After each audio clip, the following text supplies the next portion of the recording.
Hello and welcome to the show. This is New England Sports Today with myself, Samuel Reese, live from Lexington, Kentucky. Today is Thursday, August 2nd, 2018. Hope all of you are having a great day.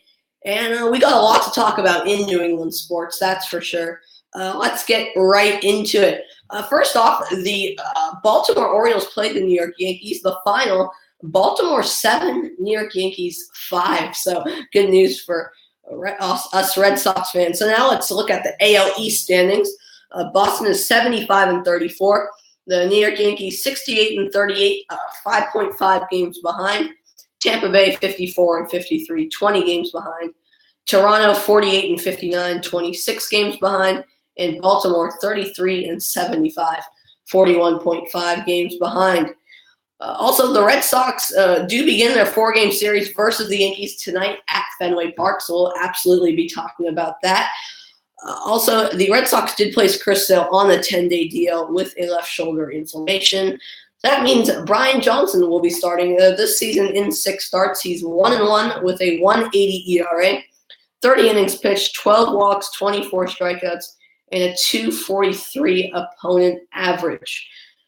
J.A. Happ Sunday versus the Royals got the win, which put him to 11-6 in 6 innings pitched. Allowed 3 hits, an earned run, a walk, and 2 strikeouts in 96 pitches. We'll be talking about him because he's still scheduled to start in the series despite hand, mouth, and foot disease. So we'll see if he still starts despite that. Yankees at Red Sox is tonight, starting at 6 Eastern time. It's Sabathia 6-4 with a 3.53 ERA, taking on Johnson 1-3 with a 3.45 ERA. Also, Nathan Eovaldi Sunday versus the Twins got the win, which put him to 4-4. He just allowed 4 hits in 7 innings pitched, by the way. Just allowed 4 hits, 0 earned runs, 0 walks, 5 strikeouts, 82 pitches. We'll talk about him because he'll be significant in this series. We'll also be discussing which team does this series mean more to. I'll tell you my answer later in the show.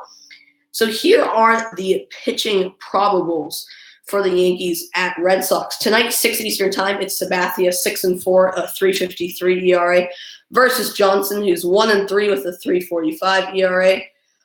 Tomorrow, 5:30 Eastern time, it's Severino 14-4 with a 2.94 ERA versus Porcello, 13-4 with a 4.03 ERA. Then Saturday at 3 Eastern time, it's Happ 11-6 with a 4.05 ERA against Eovaldi, 4-4 with a 3.80 ERA. And then Sunday at 8 Eastern time, it's Tanaka 9-2 with a 3.84 ERA versus Price 11-6 with a 3.97 ERA. So we'll be talking about all the pitchers in this series. So, yes, Yankees and Red Sox do begin their 4-game series tonight at Fenway Park, which is exciting. The Men's Warehouse Red Sox first pitch for the Yankees at Red Sox is tonight, 6 Eastern time on NESN. Stream it live on the NESN Go app and on NESNGO.com. Also, today's trivia is, in 2006, Ian Kinsler recorded his first major league hit against which Red Sox pitcher? John Lester, Curt Schilling, or Tim Wakefield? I'll be answering that later on. Also, Patriots news, they did release a wide receiver, Jordan Matthews, and a running back, Sony Michel, and offensive tackle Marcus Cannon both left yesterday's practice early. And who is going to replace Nate Solder? We'll be talking about that. The 4th annual Urban Baseball Classic was held. The opening ceremonies were yesterday at the State House, and Fenway Park hosted a closest to the pin charity competition. Also, the overnight sensation was a ball deflected off Soto's glove for a Mets home run as the Nationals beat the Mets 5-3. Also, Fernando Rodney really went wild as the Indians defeated the Twins 2-0. And Joseph showed a Romine love at the plate as the Orioles defeated the Yankees 7-5. I'll be telling you all of what that means later on in the show. Crazy all around, really. So that's everything we will be talking about in today's show. We have a lot to get to, and it's very exciting. And let's get to the news right now. So Baltimore Orioles did beat the New York Yankees 7-5, which is great news for us Red Sox fans. go up even further.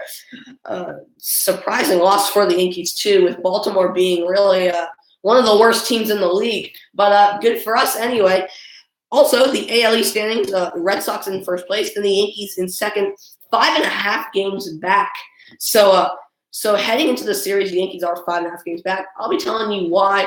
I think I'll tell you later which team has the series means more to. So the Red Sox do begin their 4-game series against the Yankees tonight at Fenway Park, which is hugely important because just the rivalry of everything and all of that. It's going to be a great series, I bet, because it means a whole lot too. Because none of these two teams want to play in that 1-game wild card, which could go either way, depending on how good you are, really. So it's a huge series. The 4-game series does begin tonight at Fenway Park, and it will be a huge series versus the Yankees. I bet a lot of Red Sox fans like me are looking forward to the series because we're sure in for a great one. Also, the Red Sox did place Chris Sale on the 10-day DL with a left shoulder inflammation, as I mentioned on yesterday's show, which is a little not a little, actually, quite a big concern, really. But anyway, instead, it will be Brian Johnson on the mound, as I mentioned earlier, and I'll be talking about later in the show. But maybe not as confident or not as sure that we'll get the win tonight with Chris Sale on the DL and not starting as he was expected earlier in the week too. But definitely still not too much concern for the Red Sox with Chris Sale on the DL. Seems like after that he'll be all set to go. So Brian Johnson 1-1 with a 1.80 ERA in 30 innings, pitched 12 walks, 24 strikeouts, and a 2.43 opponent's average. So as much as we've been concerned about Chris Sale and worried about the Red Sox with him not starting tonight, Brian Johnson, he's not a bad pitcher at all. He's been pretty decent, pretty good this season, actually. Just a 1.80 ERA and 2.43 opponent's average, pretty good, with 24 strikeouts. So Brian Johnson, he's definitely a good pitcher for this Red Sox ball club. So he definitely could get the Red Sox a win tonight on the mound versus the Yankees. But of course, without Chris Sale on the mound, it's a little more chance of a loss, I'd say. But definitely we could still get the win because Brian Johnson's still a talented pitcher, and he's a good pitcher for sure. Also, J.A. Happ, he'll be pitching later in the series. He'll be pitching Saturday as of now. That is, even though he has hand, foot, and mouth disease. Sunday versus the Royals in his debut with the Yankees. He won, which puts him to 11-6. He pitched 6 innings, allowed 3 hits, an earned run, a walk, and 2 strikeouts in 96 pitches. So a pretty good performance for him the same day as Eovaldi had his debut. We'll be talking about Eovaldi later in the show. Anyway, J.A. Happ, definitely if he is going to pitch on Saturday, which it looks like he will right now, definitely a talented pitcher. We've seen him a lot with the Blue Jays, now just in a different uniform, same division, against our big rivals, but it will definitely be a tough game Saturday with J.A. Happ on the mound. But I'll be talking about who'll be on the mound for us in that game later on in the show. So Yankees at Red Sox tonight, 6 Eastern time. It is Sabathia versus Johnson. Johnson, quite honestly, and Sabathia are quite even this season. Sabathia is 6-4 with a 3.53 ERA. Johnson, on the other hand, 1-3 with a 3.45 ERA. So both about with the same ERA. Of course, Sabathia with quite the better record, but we'll see. We'll see. Definitely an intriguing matchup tonight on the mound. Sabathia always, he can have good nights for sure. Same as Brian Johnson, on the other hand, too. We'll see what we get from him, but it will definitely be a fun matchup tonight at Fenway Park. Nathan Eovaldi, he will be the one on the mound versus Happ on Saturday. So, of course, both of them, both Happ and Eovaldi, are the new players for the Yankees and Red Sox, respectively.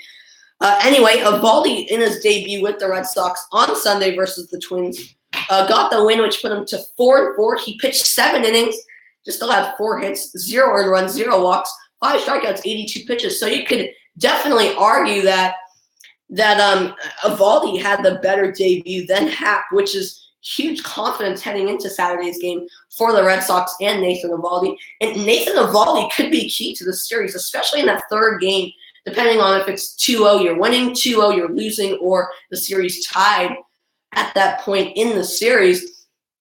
It will be an important game for both teams, and in a fascinating matchup between Eovaldi and Happ.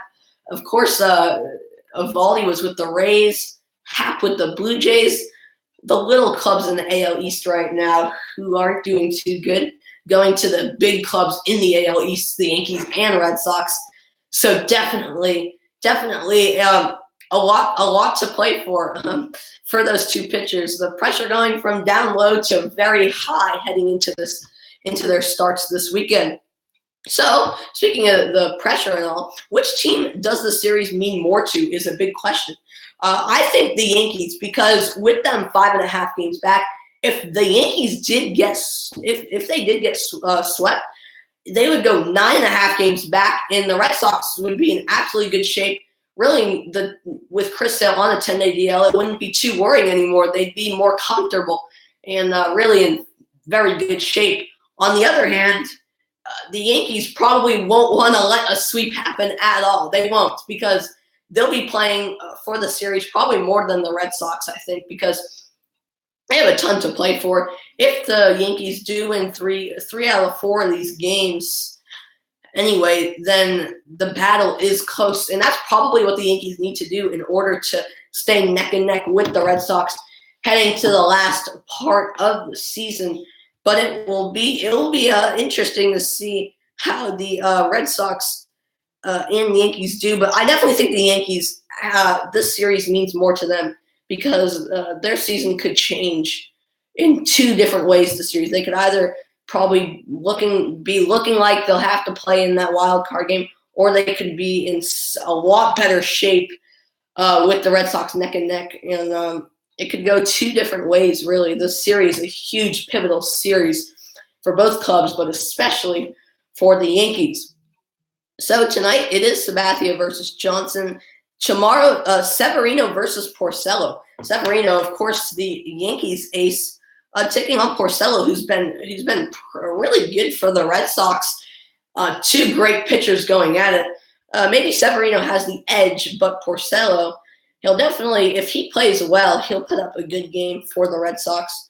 And tomorrow night's game will be a huge one, really.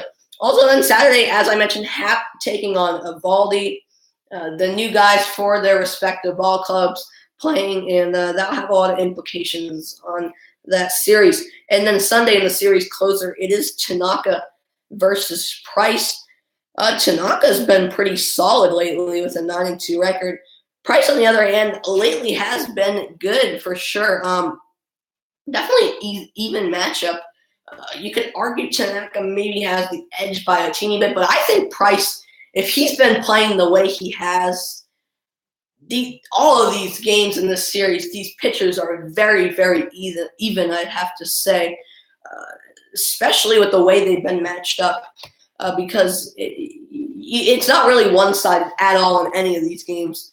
Maybe if Sale was on the mound tonight, I'd definitely favor the Red Sox. But with Johnson on the mound, Johnson and Sabathia, I'd say, are pretty even. So all of these, it's very, very close. And you don't really know which way it's going to go on the defensive side. But on the offensive side, both of the teams have bats for sure. Maybe the Red Sox with a little bit of an edge. But, of course, the Yankees, they have Stanton, Judge, it's Gregorius. It's absolutely they have great offensive power. Not to mention the Red Sox, of course, with Betts, Martinez, Bogarts, Benintendi. So both, it's gonna be a fantastic series. I already know it's who knows, but it will be a fun series for sure. So they do begin their 4-game series tonight at Fenway Park, which is really all the talk in New England sports right now. Of course, I'll get to a little bit of Patriots in a second. Red Sox first pitch is tonight, starting at 6 Eastern time. Now we'll head to Patriots news before the show ends. They have released wide receiver Jordan Matthews after his hamstring injury seems more serious than we thought it was before, and unfortunately for him, the Patriots have already released him just 1 week into training camp, which you hate to hear for him, but it's what happens at the professional level with those injuries, unfortunately. So Jordan Matthews has been released, unfortunately. Also, running back Sony Michel and offensive tackle Marcus Cannon both left yesterday's practice early, which may be a little bit of a concern for the Patriots, but it doesn't look like anything too serious for both of them. Coming back from the offseason in training camp, you're going to see some of these injuries now and then, getting ready for their fitness. But anyway, doesn't seem like anything too serious right now anyway. Of course, I said that with Jordan Matthews the other day. It seemed to be very serious, but especially this for Sony Michel and Marcus Cannon, nothing too bad. So yeah, not too much concern for Patriots fans, I think, despite that happening. Real question is, who is going to replace Nate Solder? I think Isaiah Wynn will be a big replacement, as Nate Solder went to the Giants. Isaiah Wynn reportedly has been great at Patriots training camp. I mean, I haven't been. I live here in Kentucky, but so I'm not going all the way up on a 15 or 16-hour drive. But I've been hearing that Isaiah Wynn, he seems like the right guy to replace Nate Solder. The rookie has been impressive reportedly so far in training camp, which is definitely something to look forward to with the draft picks. The picks Patriots got. Sony Michel, obviously one of them, unfortunately left practice early yesterday, but we'll see. So Isaiah Wynn, definitely someone to look forward to. Also, we'll answer today's trivia right now. The question was, in 2006, Ian Kinsler recorded his first major league hit against which Red Sox pitcher? Was it John Lester, Curt Schilling, or Tim Wakefield? The answer is Curt Schilling. Kinsler got a single on the opening day. So some good trivia there. Also, it's good to see the 4th annual Urban Baseball Classic held. The opening ceremonies were yesterday at the State House. Good to see that. Also good to see Fenway Park host a closest to the pin charity competition. Also, we'll end with the overnight sensation. First of all, a ball deflected off of Soto's glove for a Mets home run as the Nationals defeated the Mets 5-3. Despite this embarrassment, the Nationals did end up winning, thankfully. But it looked like Soto did have the catch, and it was the ball basically in his glove, but went back out of his glove over the fence, which should have been not an easy out, but an out, considering what position he was in to make the catch. But so pretty embarrassing there, but it got even worse. Fernando Rodney really went wild as the Indians defeated the Twins 2-0. His pitch went so high, it went off the screen, really. Scary for the batter, but it looked like he tripped up a little on the mound, but probably the worst pitch of the season if you haven't seen it. It's pretty embarrassing, to say the least. And also, Joseph showed Romine love at the plate as the Orioles defeat the Yankees 7-5. Even more embarrassing this, as Joseph was heading home, the catcher was right there to get him out, and just kind of toppled over the catcher of the Yankees and kind of fell on him. Really a weird situation, looking like he kind of gave up or something. Just awkward situation for Joseph and the Yankees catcher there. Even the umpire looked at him kind of weird, but If you haven't seen those yet, just look it up because it's funny. It's funny. But so yeah, some funny things going on in baseball. Yeah, that's it for this show. We had a lot to talk about. We'll have a lot to talk about tomorrow. Game 1 of the 4-game series with the Yankees starts tonight at Fenway Park, 7 p.m. Eastern Time, 4 p.m. Pacific. Hope you enjoyed the show, and we'll see you tomorrow. We'll have a lot to talk about with the Red Sox starting this series with the Yankees. Thanks for tuning in, and we'll see you next time. Bye.